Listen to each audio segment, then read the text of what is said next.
I've got this one trimmed, and I've got to trim the rest and make the lids. But I'm going to just show you these calipers. I always talk about my half-a-hanger calipers. All these lids are going to be about the same size. So I'm going to go ahead and throw 6. I know, 1, 2, 3, 4, 5. Because if I throw 6, I won't need an extra. And if I throw 5, one will be too small. I'll drop it on the floor. Harvey the studio dog will come and eat it. Anyway, I always like to make an extra lid or 2. They're good to have kicking around the studio. I'm going to throw one of these. I'm going to show you how. That one's a bit smaller. That one's a bit bigger. I'm going to throw 6 lids, and then we'll build the vase up tomorrow. I'm working on lids. As I mentioned, I'm going to throw 6 lids from my 5 vases or urns over there. And I'm just pulling up a little doorknob. And I'm centering by pushing in. You can see my hands are dirty, pulling up. And it's up and down motion the same way I center on the wheel, but I'm working up the hump.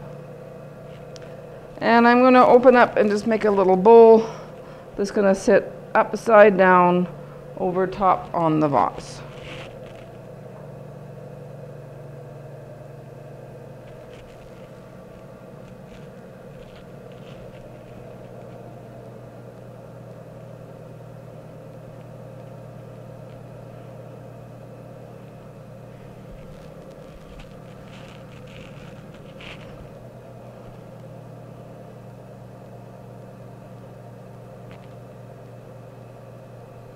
When I measured my vase, this was the outside measurement, so this has to be the inside measurement of the bowl.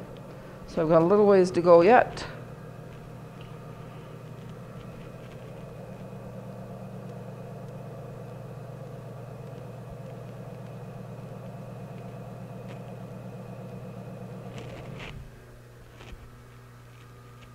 And that's pretty good.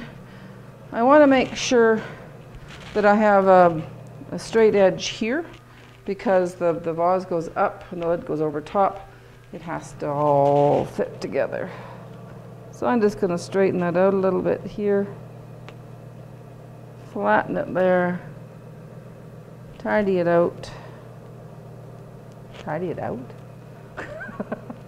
Tidy it up. And measure it again. That looks pretty good. I've got my stick. Same way as I made the teapot lids. If you haven't seen the teapot video, check it out and you'll see what I mean. So I'm going to go just almost trim it with the stick. You have to pay attention to this thickness here. You don't want to trim it with the stick before you run out of, well, you're still where the bowl is. And I'm just going to run that up the side, making a nice tidy lid, and cut it off with my wire. For this, working out the hump, I like to use the fishing line wire. Cross them, pull them, gently lift them, and I'm going to put it with the other one. So there's 2 little lids. I've got 4 more to make, and then I'll put them on top of the vases. I threw these lids for the urns yesterday. I only need 5 lids, but I made 7 lids. Lids are like money. It's better to have too much than not enough. Anyway, so I've trimmed these all up, but I've saved one to show you. It's just my board's on there. I always like to trim on the wooden board. Make sure it's level. If one side is high, you can always lower it. And now my board is level. And I'm going to put it on there gently. This lid is quite wet. I like to throw with my clay fairly moist. So I'm just going to center it. I'm going to just scratch the side that's furthest from center and push that scratch to the center. I never really got a hold of the tap thing. I don't know how you can hold it when you're just using your fingertips, but anyway, I just like to do the line thingy. It works pretty good. Works good enough for me. Anyway, I'm going to just trim that nice and round.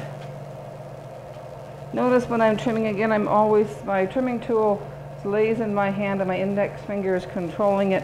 My hands are connected. I'm pushing down with the same amount of pressure as I'm pushing onto the side of the pot. And with the moisture on the bat, there's no reason to put those little balls of clay around there. You got that nice little lid nice and round. You're going to shove it in with the little balls of clay. You don't need to do that. I'm just going to trim it nice and round. Looking at, again, not the pot, but the line the pot makes, the negative space. It's got a bit of a weird bump right there, and you can tell when it's spinning. I want that to be round. You see it is quite wet. And just take it down for one continuous nice line. Sponge it off, bring all those little particles to the surface and seal it. Now this lid isn't very thick and it's quite soft. If I were to push it off the bat now, I'd just squish it. So I'm just going to take the whole bat off, and when it firms up, I can just pop it off.